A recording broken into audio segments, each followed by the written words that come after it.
What a sunny morning it is. I mean, this movie is actually going to be turning 35 years old this year. I mean, yeah, this movie already celebrated its 30th anniversary back in 2019, and it did get a live television event. Which I meant to say a live musical event actually back in November of 2019. And now that this movie is actually going to be celebrating its 35th anniversary, which is awesome actually. So yeah, and this is actually the first movie in the Disney Renaissance era, actually. So yeah. And also, this is Disney's first biggest success in years, actually, which, yeah. And this movie, like, overshadowed All Dogs Go to Heaven, actually, at the box office. And yeah. And also, I might actually go to the beach, actually. I mean, yeah, I mean, it's really sunny out, actually. So yeah. So today, guys, I am going to be doing my second re-review on The Little Mermaid. So yeah, even though I did do my first re-review on this movie, The Little Mermaid, on January 14th of 2000. I meant to say I did my first re-review on The Little Mermaid on January 14th of 2020, and now I'm doing my second re-review on this movie, The Little Mermaid, on July 26th of 2024. So yeah, guys. So wish I could be part of your world. Yep, I am gonna be reviewing this movie right now. So yeah. So before I go, right over here, I am gonna say this. Cue the intro.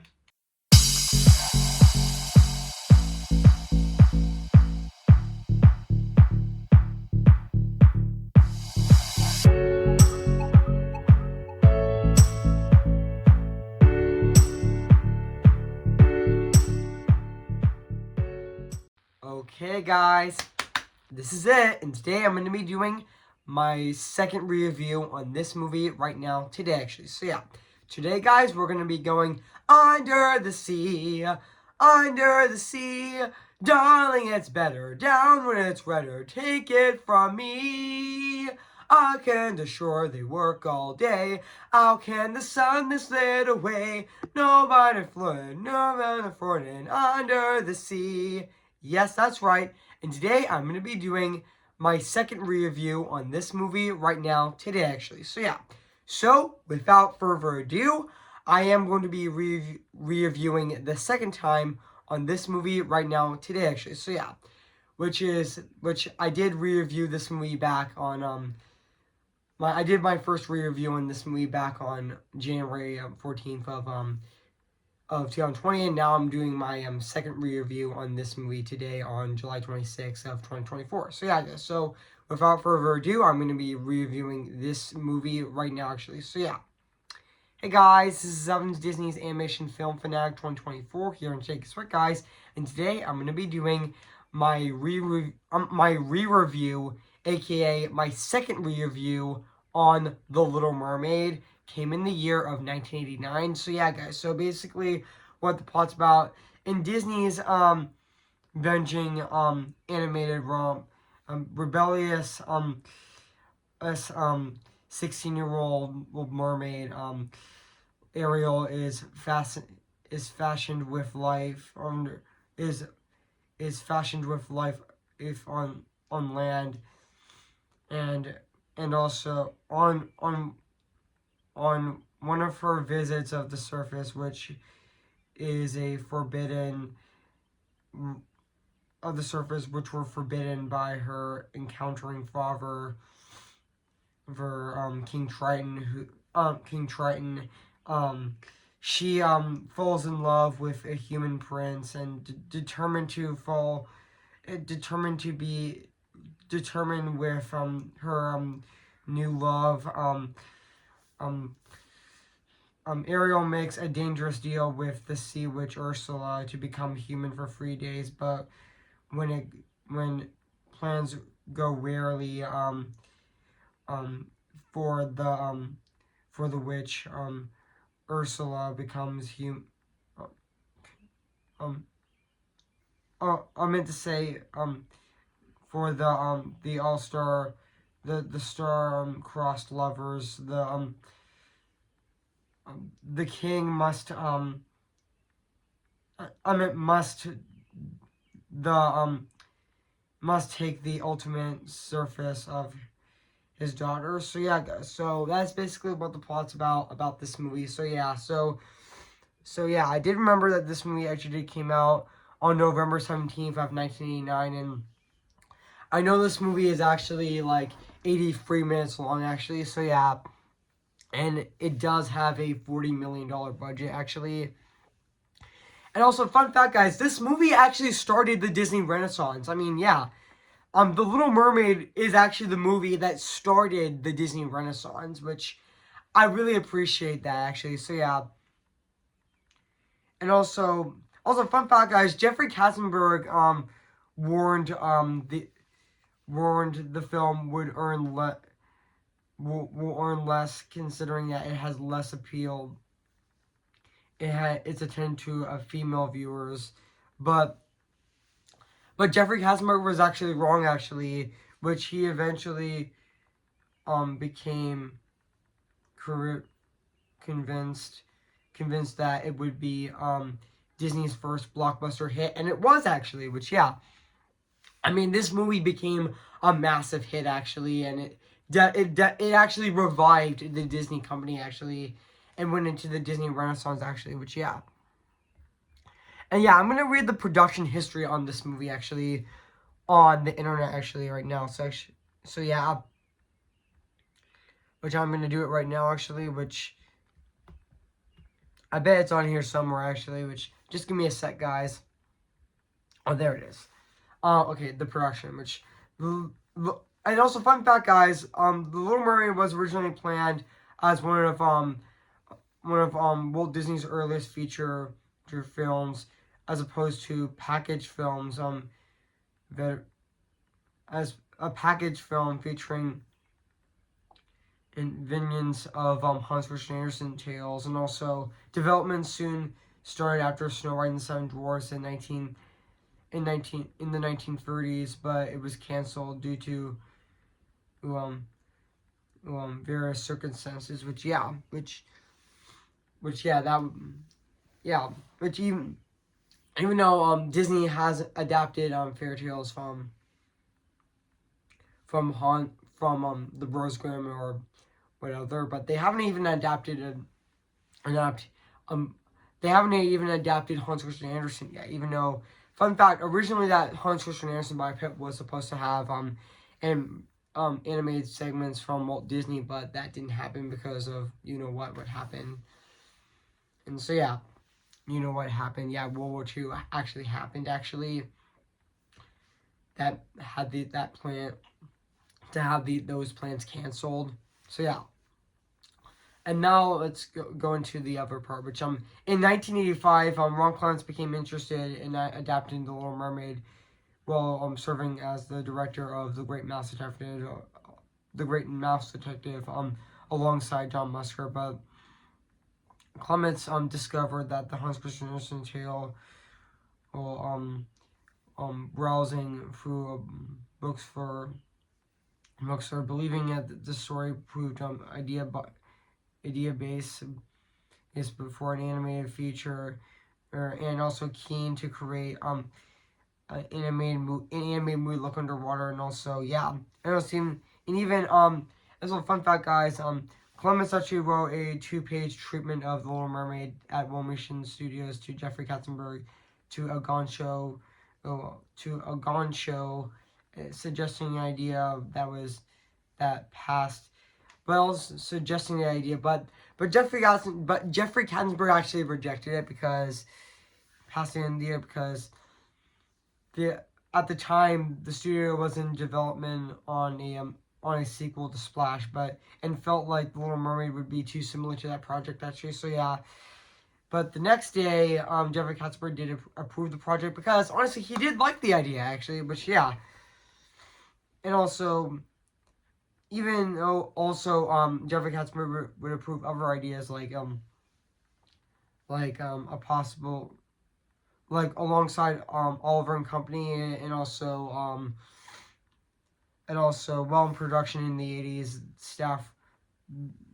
the staff founded by chance, an original story and visual created by K. Nelson who opposed 1930s Anderson feature, and also proposed 1930s Anderson feature. Many of the changes by the staff to the Hans Christian Andersen fairy tale were consistently the same changes made by the Disney writers in the 1980s, which, yeah.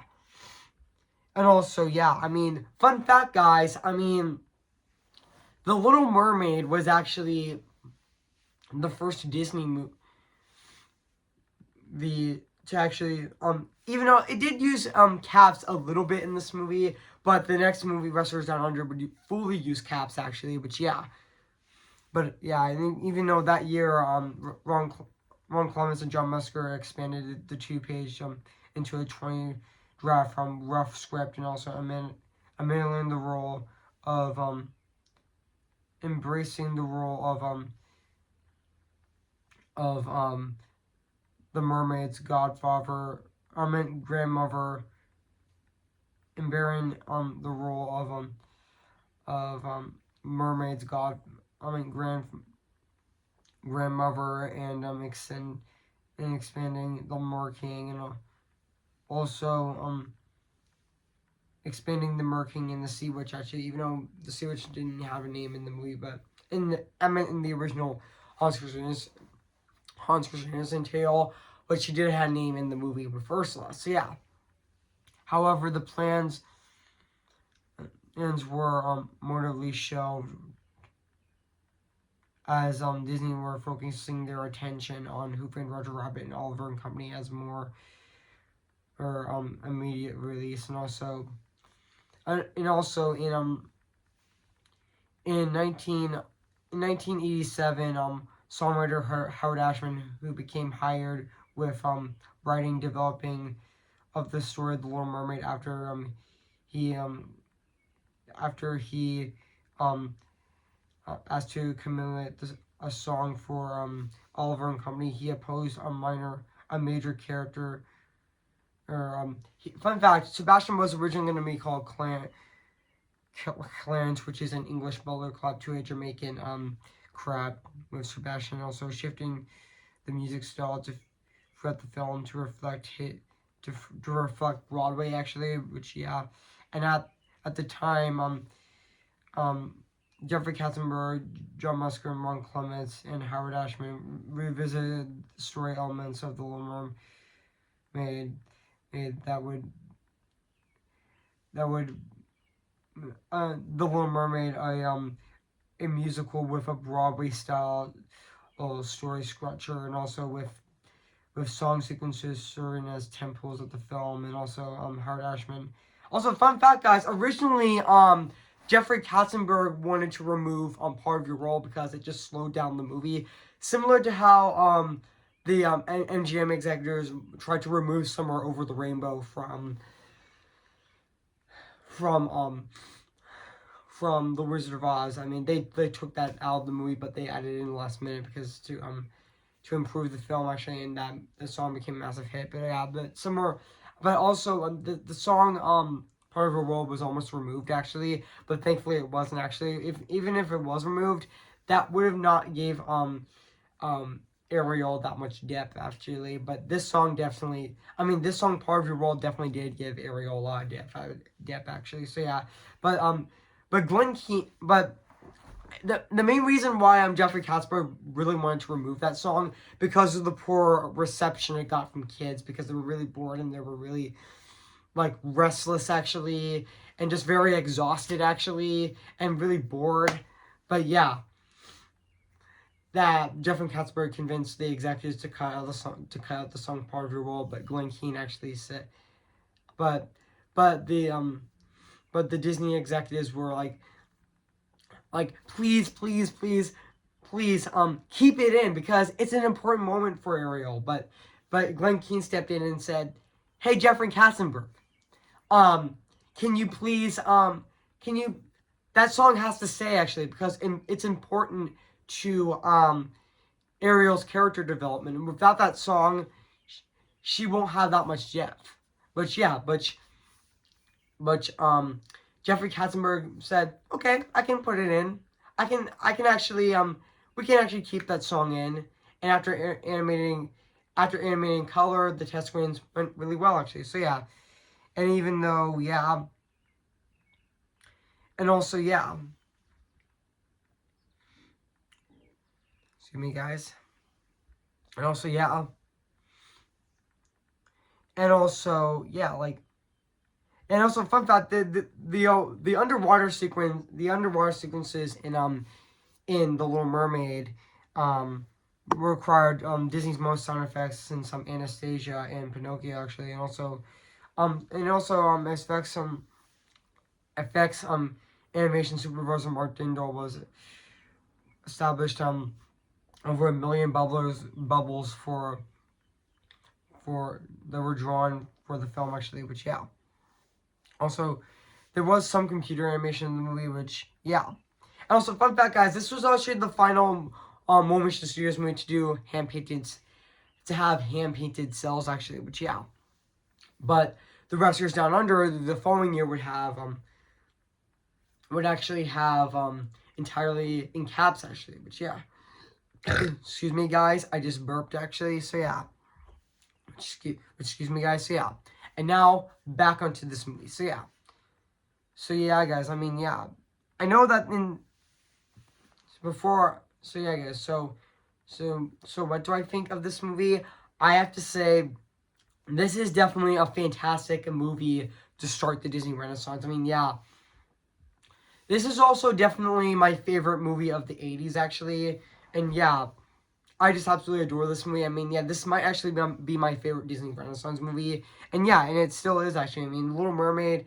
I mean, yeah, this was my favorite movie of all time when I was really little, actually. This was my favorite movie of all time, which honestly, yeah, I just absolutely adore this movie. I mean, yeah. I mean, this movie is definitely a fantastic way to start the Disney Renaissance. I mean, yeah, this is the. Also, yeah, fun fact, The Little Mermaid is definitely my favorite movie of the Disney Renaissance as well, which, yeah. Also, fun fact, guys, Jodie Benson was in the Failed Show Smile, that she was also in this movie as well, and she did fantastic. I mean, she was perfectly casted in this movie.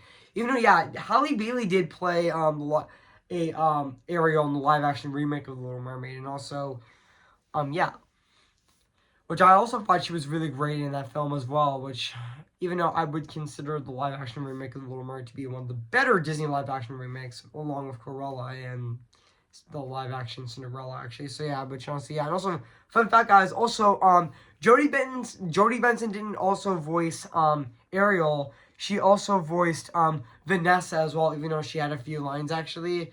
But she was also fantastic as Vanessa as well. Oh, but yeah. But also, and even Christopher Christopher Daniel Bruns as as Prince Eric was also fantastic in the movie as well. Oh, and even especially Pat Carroll was fantastic in the movie as well. Even though I definitely thought Melissa McCarthy was really good as Ursula in the live action remake, which I thought she was really good casted in that movie as well. So yeah, but also Pat Carroll felt perfectly cast in this movie. I mean, yeah, Pat Carroll is one of the greatest Disney villains ever. I mean, yeah, she's a fantastic villain actually, which yeah. And also, and even Kenan from Mars as King Triton was also great in the movie as well, which is who actually plays Ariel's overprotective father actually, and even Samuel E. Wright, rest in peace, Samuel E. Wright as Sebastian was also fantastic in the movie, and also yeah, and even Billy Hackett as Scuttle was also fantastic in this movie as well. Even though in the original in the original Little Mermaid Scuttle was actually played by a male actor, but in the remake he's actually played by a female actor. Which yeah, I know that they in the stage shows actually, and also the remake Like they have to get a female actor to play Scuttle to get a more higher part actually. So yeah, yeah. So yeah, I mean yeah, and even also other actors as well like which gives me a sec, guys. And also um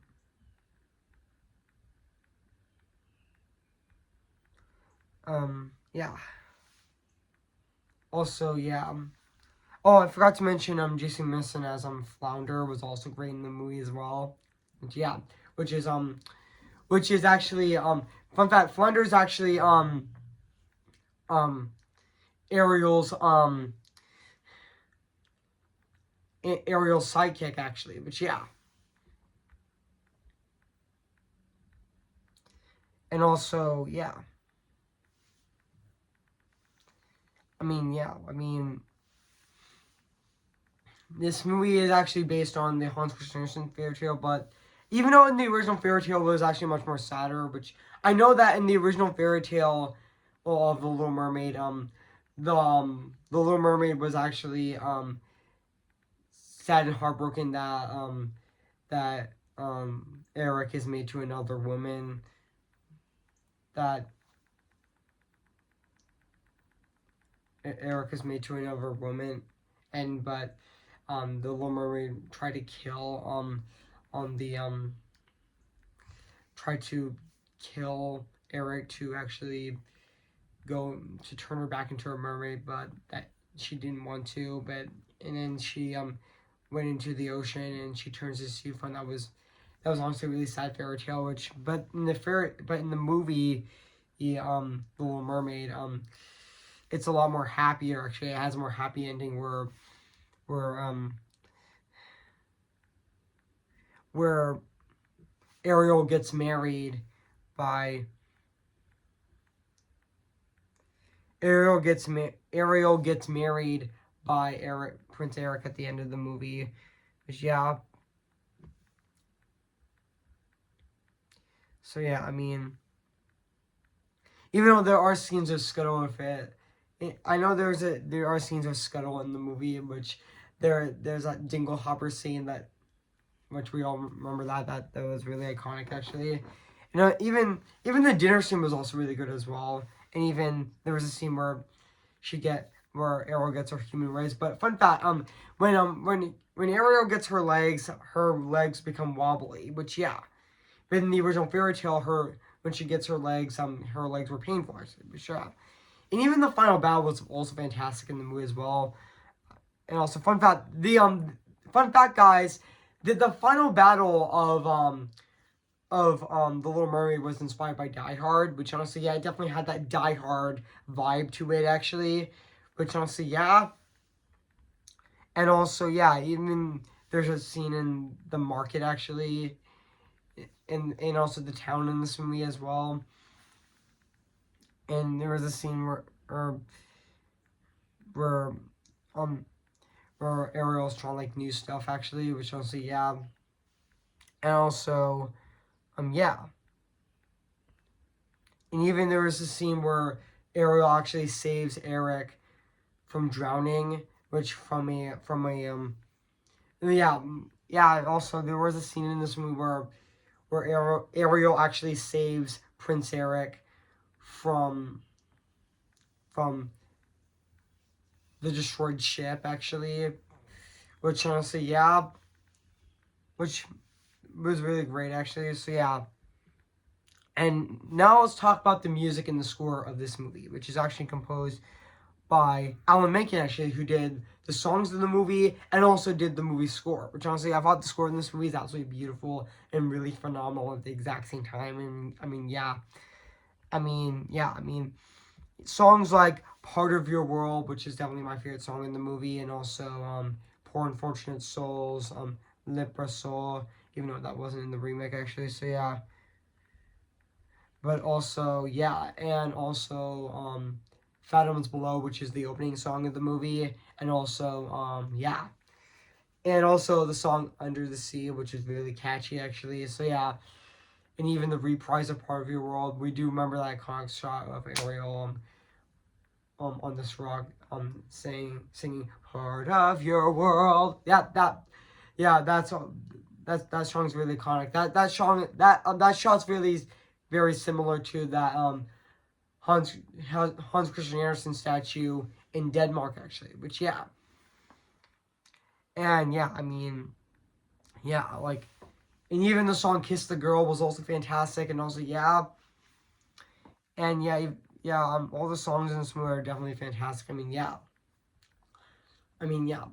And now let's talk about the music and the score. Yeah. I meant to say not the music and the score. Now let's talk about the animation of this movie, which honestly, it still holds up to this day. It still is absolutely phenomenal and very fantastic at the exact time.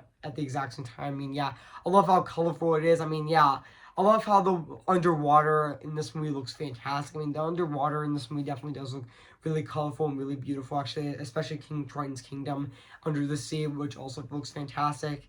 And also Eric's kingdom on the surface also looks fantastic as well. And also, yeah, like,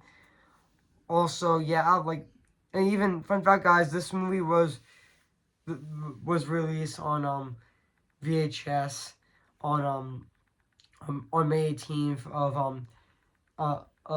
1990, 6 months after the film's release, actually, instead of waiting like 6 years, actually, which back then Walt Disney Animation Studios would usually do, actually. So yeah. But now let's get back into the animation of this movie. Honestly, yeah, it still holds up to this day.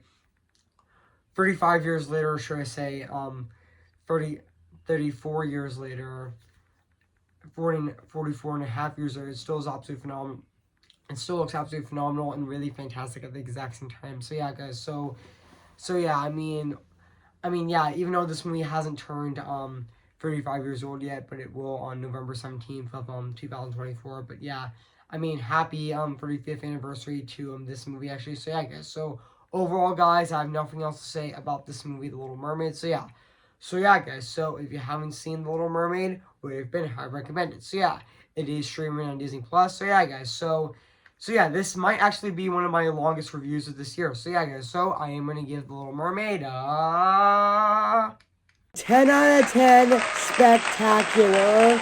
So yeah, guys, what do you think of my second review on The Little Mermaid? So yeah, make sure to comment, like, and subscribe my channel, and make sure to like this video. So yeah, so stay tuned for my last review of July of 2024 of this year with my movie review, or should I say, my re-review on the Proud Family movie, which I'm going to be reviewing on Tuesday, July 30th of this year. So assume that. So yeah.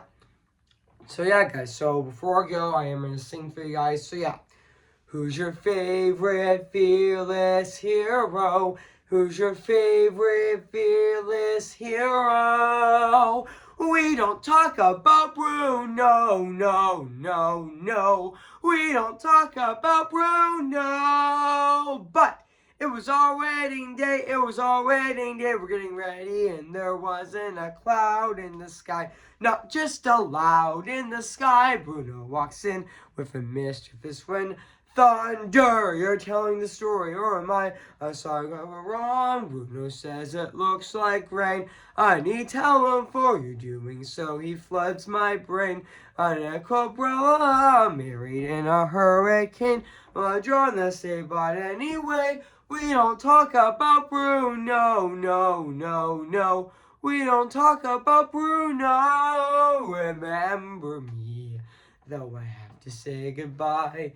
Remember me.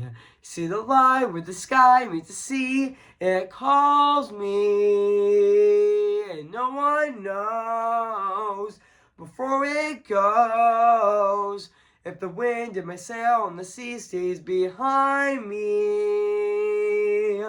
One day I'll know how far I'll go.